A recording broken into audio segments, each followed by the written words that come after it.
আসসালামু আলাইকুম। একটা ছোট্ট ভিডিও বারান্দা থেকে। দেখেন এত ঝড়ো বাতাস, আকাশ ভর্তি কালো মেঘ, আকাশ ভর্তি কালো মেঘ আর ঝড়ো বাতাস। বৃষ্টির কোনো দেখা নেই। দেখেন বাতাসে আমার চারাগুলোর কি অবস্থা করে। আগেও দেখিয়েছিলাম আমি, আমার এই যে পাতাগুলো ঝলসে গেছে মনে হচ্ছে, এগুলো আসলে কোনো ফার্টিলাইজার বার্ন না, এগুলো আসলে কোনো খাবারের ঘাটতি না, এগুলো আসলে কোনো মাটির কোনো সমস্যা না, শুধুই মাত্র এই ঝড়ো বাতাস। আমি আমার আগের আরেকটা ভিডিওতে বলছিলাম, দেখাচ্ছিলাম যে কিভাবে বাইরে নিচে গেলে, ওই জায়গাটাতে গেলে এত বাতাস বোঝা যায় না, কিন্তু বারান্দার উপরে আমি দোতলায় থাকার কারণে, এটা ফার্স্ট ফ্লোর, এত বেশি বাতাস কিভাবে চারাদিকে থাকবে। এই চারাগুলোকে আমি ভালো করে রোদে দিতেই পারছি না। এগুলো হচ্ছে আমার সাদা শিমের চারা। মাশাআল্লাহ দেখেন বড় হচ্ছে, কিন্তু বাতাসে এরা হয় মাথাটা ভেঙে যাচ্ছে, না হয় দেখেন পাতাগুলো নষ্ট হয়ে যাচ্ছে, কচি পাতাগুলো। এটাই বলে আসলে কৃষকের পরীক্ষা। আল্লাহ ভরসা, আল্লাহ দেখা যাক কি রাখে। সুন্দর করে আসলে যখন একটু একটু হয়, আবার আল্লাহরই ইচ্ছা, আল্লাহ আবার এরকম ওয়েদারটাকে এরকম করে দেন। মাশাআল্লাহ সব কিছুই খুব সুন্দর করে হচ্ছে, কোনোটাই না ক্ষতিগ্রস্ত হয়। সেই জন্য যেটা করব, গোজামেল দিয়ে আবার এই পাশে এনে রাখবো, ইনশাল্লাহ ঠিক হয়ে যাবে।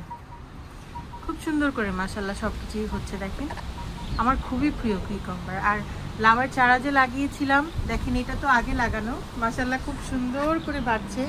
কয়েকদিন পরেই এটা 1G করার উপযোগী হয়ে যাবে। এটা আমার অনেক আগের করা, আর এইগুলো নতুন করা হয়েছিল। তারপর মাশাআল্লাহ খুব সতেজ, খুব সুন্দর মাশাআল্লাহ। কর্জেটের নীল ফ্লাওয়ার্স শুধু আসছে। আমার অ্যালটমেন্টের ভিডিও যারা আগে দেখেছেন তারা জানেন, আমার অ্যালটমেন্টের কর্জেটগুলো খুবই সুন্দর হচ্ছে মাশাআল্লাহ।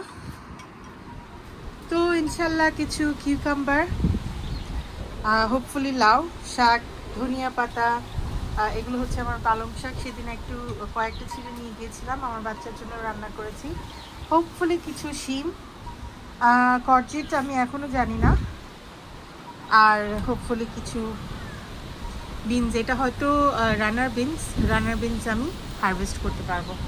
দোয়া করবেন এই প্রতিকূল অবস্থার মধ্যেও যেন বাগানটা টিকে থাকে। আসলে প্রতি বছরই এমন হয়, একটু একটু কম বেশি হয়, তারপরেও হাল ছাড়তে মনে চায় না। বাগান করলে যে একটা মজা লাগে, একটা প্রশান্তি লাগে, সেটা অন্য কোনো কিছুতে নেই। যারা বাগান করেন তারা আমার সাথে রিলেট করতে পারবেন। মন খারাপ হয়, তারপর আবার বলি যে না, আল্লাহর ইচ্ছা, আল্লাহ জীবন দেওয়ার মালিক, আল্লাহ মেরে ফেলার মালিক, আমরা শুধু চেষ্টাটুকুই করতে পারি। তো আজকে আমার ভিডিওটা এই পর্যন্তই। আশা করি আপনাদের কাছে ভালো লেগেছে। সবাই সুস্থ থাকবেন, ভালো থাকবেন।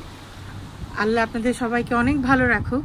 আর সুস্থ থাকার একটা যে চাবিকাঠি, এটার মূল অংশ হলো একটা অনেক বড় অংশ হলো আসলে বাগান করা। তো আশা করি যারা আপনারা আমার বাগানটা দেখে একটু যদি ভালো লাগে, আপনারা যদি নিজে কোনো কিছু না করেন, কিছু ধনিয়া পাতা হলেও ছোট্ট একটা পটে ধনিয়ার বীজ ছিটিয়ে করে দেখবেন, সেই ধনিয়াগুলো খেয়ে দেখবেন আসলে কতটা ভালো লাগা কাজ করে। যারা নিজেরা বাগান করেন তারা আমার অনুভূতিটা অবশ্যই বুঝতে পারেন, যারা করেন না একটু হলেও চেষ্টা করে দেখবেন। ইনশাল্লাহ যখন সুফল পাবেন, যখন এরকম ফুলে ফলে ভরা ছোট্ট একটা জায়গা দেখবেন, তখন ভালো লাগার আসলে কোনো কমতি থাকবে না। তো সবার জন্য অনেক দোয়া রইল, আমাদের জন্য দোয়া করবেন। আসসালামু আলাইকুম।